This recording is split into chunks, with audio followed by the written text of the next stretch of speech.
नमस्कार। वही 1 दिसंबर प्रातः 5 बजे हैं। अभी भी भोर हुई नहीं है। श्रीमती जी जब नीचे से योगासन निपटा कर लगभग 6:15 बजे तक ऊपर आती हैं, तब तक ऊपर से धुंधल का छटता हुआ दिखता है। सूर्य भगवान निकलते हैं और हम कुछ देर काम कर सकेंगे। गीता का पहला अध्याय 7वां श्लोक। अस्माकं तु विशिष्टाय तान् निबोध द्विजोत्तम नायिका मम सैन्यश्च संज्ञार्थम तान् ब्रवीमिते। पांडव पक्ष के महारथियों का, रथियों का, शूरवीरों का परिचय पहले कराने के बाद राजा दुर्योधन अपने गुरु द्रोणाचार्य से अपने पक्ष के मुख्य सेना नायकों का परिचय कराते हैं। द्रोण, भगवान पहले आप, सबसे पहले तो आप गुरु हैं सबके, के बाद भीष्म का नाम लिया, उसके बाद क्रम से और नाम लिए। श्लोक 7वां दुर्योधन का निज स्वर। श्लोक 7वां कहता दुर्योधन का निज स्वर। गुरु द्रोण से कपट सहित भाषण को तत्पर। श्लोक 7वां कहता दुर्योधन का निज स्वर। गुरु द्रोण से कपट सहित भाषण को तत्पर। उनको पहले संबोधित करता दुर्योधन। षड्यंत्रों से पूरित मन क्यों कहे सुयोधन। नाम तो सुयोधन रखा था, दुष्टता की तो दुर्योधन हो गया। अहंकार से भेद पाव पन पा निज मन में। अधिकार स्वीकार सदा पर वस्तु हरण में। अपने बड़े भाइयों को ही किया पराया। सिंहासन की खातिर महायुद्ध रचवाया। आज भी तो वही हो रहा है। सत्ता की आकांक्षा में मानव अपने ही परिजनों से लड़ता है, जिंदगी भर लड़ता है। जिन परिजनों के साथ सुखी रह सकता है, अपनी संपदा बांटकर, अपना श्रम कौशल वैभव बांटकर, अपनी क्षमताएं बांटकर, देकर सुखी हो सकता है, छीन कर खुद भी दुखी होता है, दूसरों को भी दुखी करता है। दुर्योधन अपना और पराया ही है द्वैत की भाषा। अयम निजः परो वेति चिंतनम लघु चेतसाम।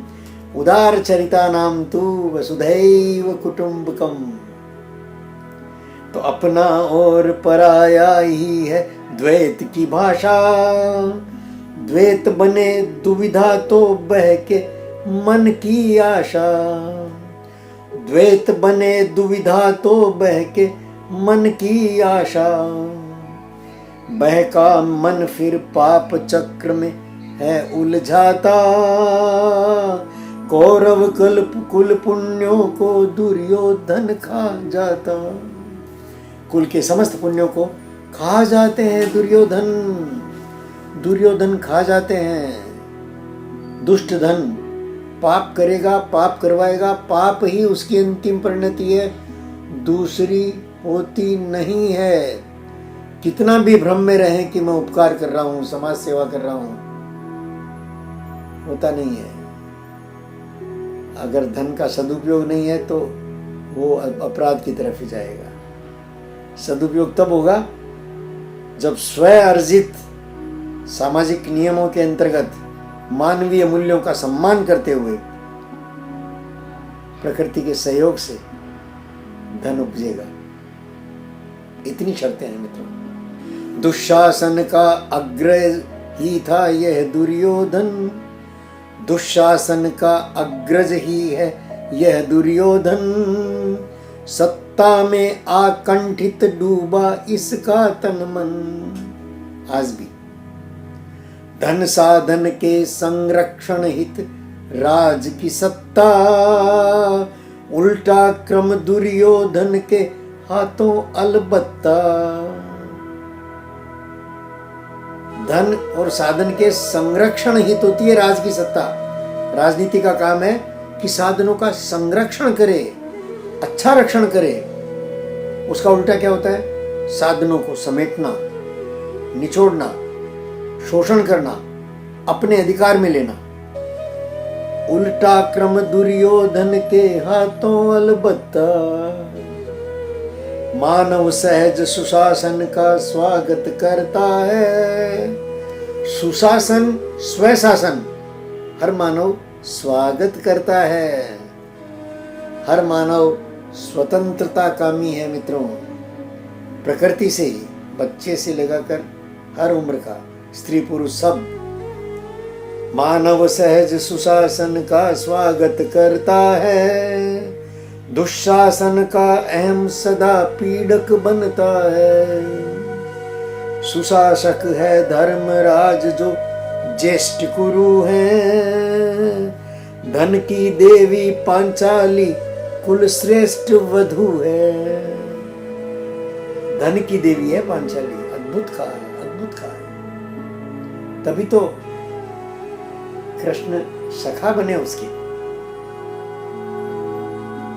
धन की देवी है तभी तो कृष्ण का सखा बने। उकसाता निज गुरु जनों को कुटिल भाव से। दुर्योधन उकसाता निज गुरु जनों को कुटिल भाव से। उभय दलों का परिचय देता छल प्रभाव से। पहले पांडव दल का परिचय खूब कराया। पहले पांडव दल का परिचय खूब कराया। फिर अपने पक्षीय वीरों का नाम बताया। पूरा हुआ। साधक अभी पढ़ते समय और ख्याल आता है कि इसको और लंबा कर सकते हैं। साधक जब गीता को जीने लगता है तो गीता स्वयं अपने आप से और नए नए रहस्य खोलती है, अपने आप खोलती है। गीता स्वयं बोलती है, आचरण में जिस मानव के उतरे उसको बोलती है। बोलती तो सबको है मित्रों, पर सुनता है सिर्फ वही जो इसको आचरण में उतारने की कोशिश करे मित्रों, कोशिश करे। साधक दावा नहीं करता कि गीता पूरा आचरण में उतर गई है, नहीं उतरी है। समता नहीं आई है, संगीत नहीं सदा है भीतर बाहर का। सद जाए संगीत तो उतर गई, कहना ही नहीं पड़े, फिर गाना ही नहीं पड़े, फिर तो सांस सांस गाना बनती है, फिर तो हर चाल नृत्य बनती है। नृत्य के बिना चलेगा नहीं, चलना होता नहीं है। कितना लयात्मक होता है, एक कदम उठता है दूसरा गिरता है, दूसरा एक कदम गिरने से पहले दूसरा उठता नहीं है मित्रों, स्वाभाविक रूप से। ऐसा कभी नहीं होता। दौड़ने की अवस्था में भी दिखता है कि दोनों पांव ऊपर हैं, उछलते समय दोनों पांव ऊपर लगते हैं, लेकिन धरती से जुड़ाव बना रहता है, धरती की तरफ ही लौटेगा। आश्वस्त होगा कि नीचे धरती है तभी ऊंची उड़ान लेगा। जब पता रहेगा कि नीचे धरती नहीं है या नीचे बहुत गहरे है धरती, गिर जाऊंगा, शरीर को चोट आ जाएगी, मर जाऊंगा, आदमी नहीं उछलेगा। हाँ, धरती का सहारा ये सारी लय में है। आदमी भीतर का संगीत सज जाए, गीता सज जाए, फिर गीता गाना नहीं पड़ता मित्रों, फिर कहना नहीं पड़ता, फिर तो सांसों में उतरती है। ये सारा अद्भुत खेल है।